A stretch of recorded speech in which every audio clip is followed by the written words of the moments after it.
नमस्कार मित्रांनो, छोट्या पडद्यावरून अत्यंत धक्कादायक बातमी समोर येत असून एका सुप्रसिद्ध अभिनेत्यावर दुःखाचा डोंगर कोसळलेला आहे। चला तर मग जाणून घेऊयात कोण आहे तो अभिनेता व काय आहे संपूर्ण माहिती। पण तत्पूर्वी तुम्ही जर आपल्या न्यूज चॅनलला सबस्क्राइब केलं नसेल तर नक्की सबस्क्राइब करा, जेणेकरून तुम्हाला मनोरंजन विश्वातील नवनवीन घडामोडी सर्वात आधी येऊन पोहोचत राहतील। तर मित्रांनो, छोट्या पडद्यावरील अत्यंत लोकप्रिय मालिका भाभीजी घर पर हे या मालिकेचे प्रचंड मोठे चाहता वर्ग आहे। मालिकेच्या यशात अभिनेते आसिफ शेख यांचा महत्त्वाचा वाटा आहे। या मालिकेत अभिनेत्यासोबत रोहित अश्वगोर, शुभांगी अत्रे, विदिशा श्रीवास्तव महत्त्वाच्या भूमिकेत आहेत। आजही त्यांना विभूती नारायणच्या भूमिकेमुळे जे आहे ते लोकांचे भरभरून प्रेम मिळतं। मात्र नुकतंच अभिनेते आसिफ शेख यांच्यासोबत अचानक दुःखद घटना घडलेली आहे।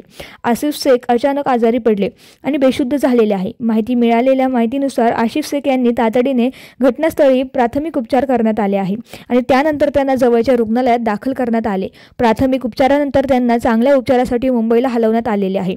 सध्या अभिनेते आसिफ शेख यांचे कुटुंबीय भाभीजी घर पर हे निर्मात्यांनी त्यांच्या प्रकृतीबद्दल वक्तव्य व्यक्त केलेले नाहीये।